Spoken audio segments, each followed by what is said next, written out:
They'll, and then we'll like hand off on the thing. So we just don't want to do anything that stresses them. You ready? So yeah, you want to go that way like that and just feel how soft those are.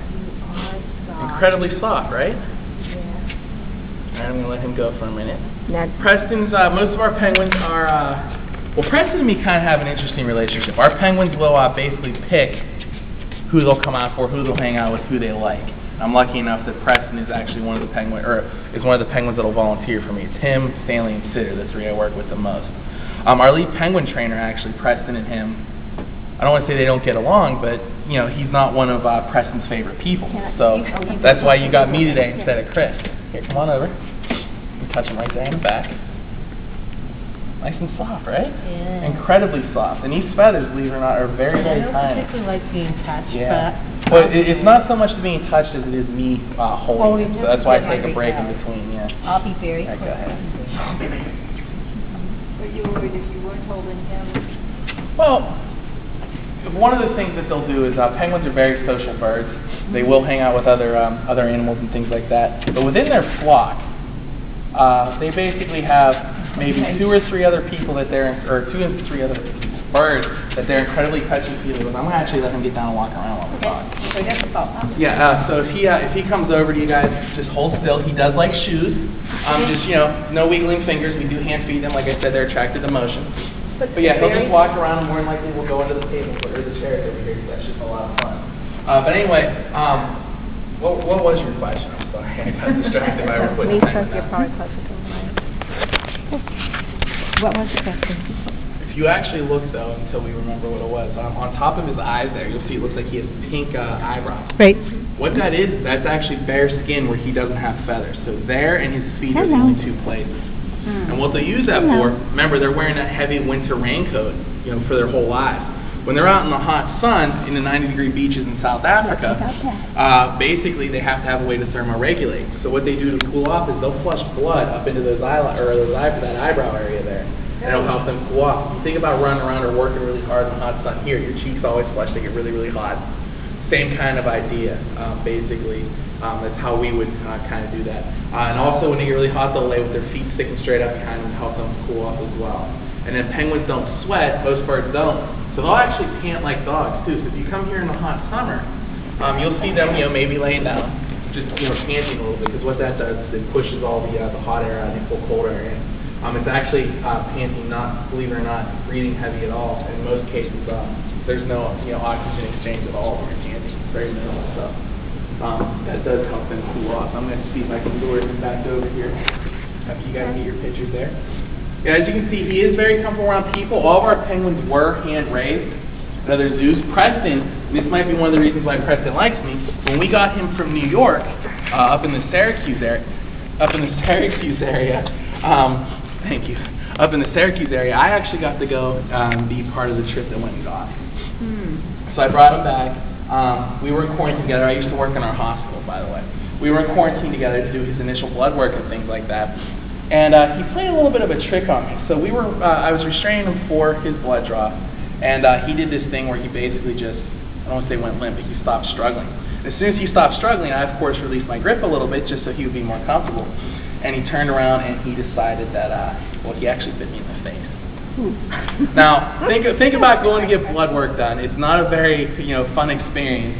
And, we're people who understand what's happened. So, it was a totally expected response. He's going to run away with that. You can actually just wiggle that for him, and he'll probably chase that around a little bit for you. And if he gets too excited, we'll take it away and let him go in. But do you guys have any questions about Preston? He's about 3 years old.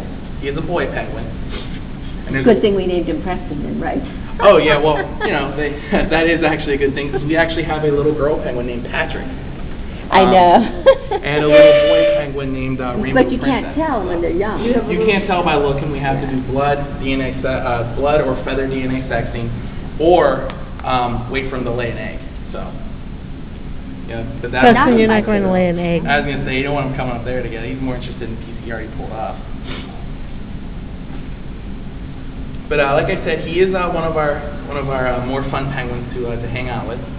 He has that little white dot on his butt, which I just think is adorable. Right above that white dot there, he has a special gland called a preen gland that produces oil that he'll smear over top of that outer coat of feathers. So those feathers keep the cold water from touching the skin, but to keep those feathers from getting soaked, he actually uses this preen oil that he smears all over his body, and it ends up being very much like a raincoat. They say, water off a duck's back. Well, it's even more so off of a penguin. And you said the white dot, that's not Okay. typical, that's unusual? The white dot, most of our penguins actually have it. I don't know if that's typical for the species or just, our 12 penguins. But I just think it's really funny looking back there, to be honest with you. All of our birds, by the way, you notice the name tag on the right arm, or right wing, wow, sorry. As you walk through the aviary today, and I don't know if Andy let you in on this or not, anything banded on the right wing or right leg, the penguin's the only one banded on the wing. But anything on the right side is a boy, anything on the left side is a girl. See, now, feral cats, we tip the right ear for females and the left ear for males because females are always right.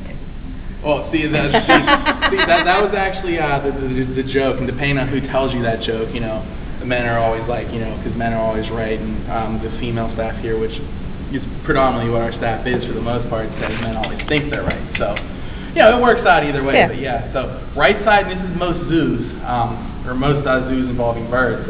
Right side is typically a boy, left side is typically a girl. And again, that's why we have a Princess Rainbow, who's a boy. That was a 3-year-old girl who didn't know little boys couldn't be princesses too. Good. So we have a rainbow princess and a Patrick. Do the people who name them get the option of changing the name? Good boy, Preston. What were you thinking? Let's make a mess of the floor So, and on our tail. Back to how much they eat. That 14%. Don't walk through it. Okay, 14% of their body weight. They also spend about 16 hours a day in the water looking for the food. And swimming really ramps your metabolism up. While they eat all this food, anything that goes in does have to come out. These guys will actually go to the bathroom about every 10 to 15 minutes. And with some of the birds, you can actually set your clock to be honest with you. But, because they don't have the capacity to, not go, so to speak. Oh, he sees that hanging down, and you're going to love that. So here's a question for you. I know that you take a number of these ambassador birds out to different things for kids shows, and a luncheon one. Your camera's about to be lost. And so the question I would have is, when you take them out there, is there something you do so that they don't poop during that time? Because, or do you just bring lots of wipes? Bring the wipes and just clean really up after the them? only way to keep them from pooping is to not feed them, and then they're hungry. We're not going to do something like that. Now, it's not to say we don't have birds that work retreats because we do what's called weight management. But every bird gets breakfast every morning. And so that they don't have to go and work hungry or anything like that. Ronald is missing me. He is. But that's just tough luck. I know when Dr. Parrott brings the animals from the Airport Zoo over to the church, that he's careful about what he brings because it's got to sit quietly in a cage while we're having this swimming. Most of the You don't want to go back in there, do you? And then it has to come out and be introduced and not poop and stuff on the church carpet. Well, we do let people know before we take them to like churches and things like that the birds do go. So if you have something to lay down, you might want to. Most people are pretty okay with it. Like I said, they go on a regular basis, and actually, believe it or not, penguin food is very cheap in some parts of the world. In South Africa, where these guys are from, they'll use the same beach. Where are you? He's hiding behind. Same beach, year after year, generation after generation, to basically lay their eggs. And what ends up happening is penguin guano or penguin poop is an excellent fertilizer. People will actually harvest it, put it in their gardens, things like that. And what ended up happening was they were taking so much away that the penguins couldn't build their nests. If you ever tried to build a sandcastle without water, you kind of get the idea of what I'm talking about here. So they actually have laws in certain parts of South Africa that regulates how much penguin poop you can take from the beach. So, it's one of those things that they have to be careful with. And it's basically where these guys live. Everything they face as far as environmental problems, they are an endangered species. For the most part, is man-made or man-caused. So you're looking at oil spills as being a big one. The majority of their predators, there's not enough predators to really knock them down. But some of the things that they face now, like feral cats and things like that, were human introduced. There's a whole beach situation. They actually live in an area of coastfront property. I don't know if anybody here watches Penguins hockey at all. Marc-Andre Fleury, they just showed in the intermission of the last game, Marc-Andre Fleury went on a trip to South Africa and saw these guys in the wild. But anyway, you saw like the beautiful beachfront that these things live on. You know, people like to live there as well, as you can imagine. So, you know, basically what they face is all very curious. man-caused. Another thing that we have to worry about is overfishing. There's certain fish that, you know, we really like to eat, and we can eat a lot of, but if we're not careful, not only will it not be here for these guys, you know, to kind of eat, but it also won't be there for us, you know, in a couple of years. We actually have, I didn't bring any in here, we actually have fish cards that will tell you which ones are the best ones to eat as far as replenishable goes, as opposed to what you should try to avoid. And I actually just used mine at one of my favorite restaurants the other night and realized the dinner that I was looking to get had one of those fish on the menu. So it's not like working Santa. The Monterey Bay. Monterey Bay, that's who gives us the fish cards, yeah. Okay, but are they the same fish cards for the Penguins and the airport? Because that was the night in Monterey Bay.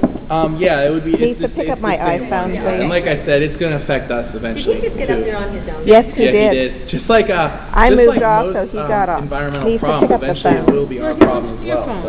You don't want to touch he the wants, phone, big guy. He wants to like make a call. It probably smells from the fish from earlier. Say, I want He likes the smartphones. He likes keys. Anything that moves, we're pretty much attracted to. He seems very curious. Oh, he is. He's absolutely curious. And different penguins will have different personalities. Like, for instance, Stanley, our oldest penguin, he's perfectly happy just to stand on a table. You put him on the floor, he'll walk up, he checks out shoelaces. That's pretty much it for Stanley. Like, he's